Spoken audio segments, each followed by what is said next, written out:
You know, I've been asked about my opinion on things that are going on all over the country. The incident with Michael Brown in Ferguson, the incident in Cleveland, the incident in New York, and how the public feels that police are stepping outside of their authority. I'm happy to say that you don't see that a lot here in the city of Memphis. No one, I have a son that's 6'3", 260 pounds, and he's black. I don't ever want the police to mistreat him. But what I always try to relate to people is you have to defuse situations and not allow them to get to the extent that they do.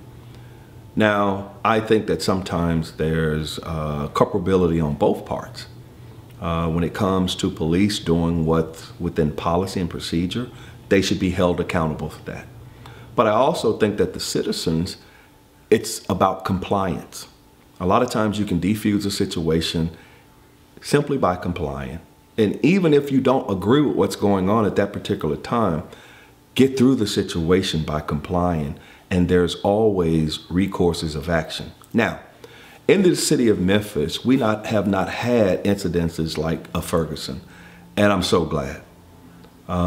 Even when individuals decided to protest in the city of Memphis, the director of the Memphis Police Department, Director Armstrong, actually went down with the protesters. We at the Police Association probably are some of the individuals that have protested the most in this city because we felt like we were done wrong.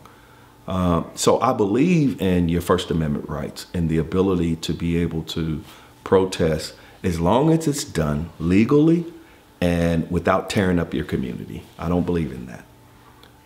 We have a diverse group of police officers in the city of Memphis. I think it's comprised of about 60% African American, maybe 40-some% Caucasian, and a very small amount of Hispanic and other. I think we need more Hispanic officers on this job because the Hispanic community in the city of Memphis is growing by leaps and bounds. I think we have over 100,000 undocumented Hispanics in the city of Memphis. They asked me about body cams. Believe it or not, most officers in the city of Memphis are not against body cams.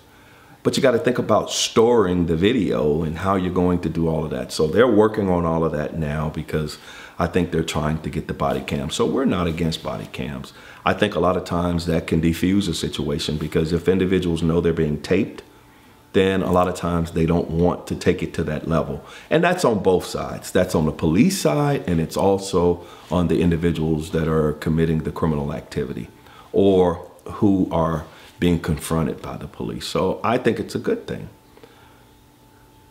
We have one of the best police departments in the United States, and that's why a lot of people are coming here now trying to pluck the good ones out, you know, because of the lack of benefits that the police officers feel that they have here in the city of Memphis.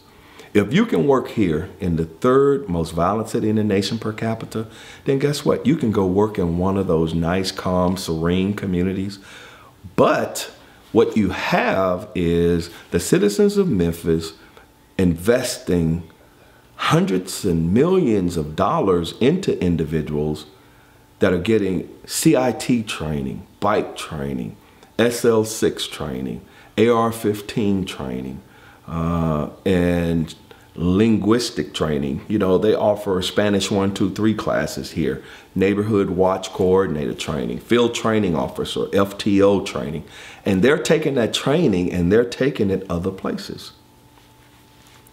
We also have a lot of police officers, firemen, electricians, and individuals that work in public service that have bachelor's, master's, PhDs. Yes, we have individuals that are police officers that actually have their PhDs, but they want to be police officers. And these are some of the best people to have because they have good communication skills, they have good reasoning skills, they have the ability to write reports, which are very important if you're trying to get a conviction.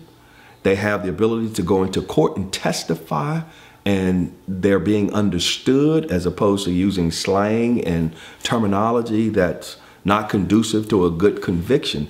We had a 90-something% homicide solve rate in the city because we had individuals like Tony Mullins and Caroline Mason who were very good at getting information out of criminals.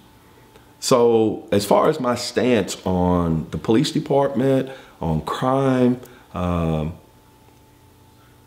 a citizen. I live in this city. I want the best for this city, not just because I'm a police officer, and it's not about just the police, but it's about my nieces and nephews and cousins and uncles and aunts that live in this city, and my son who is 6'3", 260. I want to make sure that he's safe, he's okay, and he's treated fairly, regardless of his size or his color. And I know you want the same thing for your children.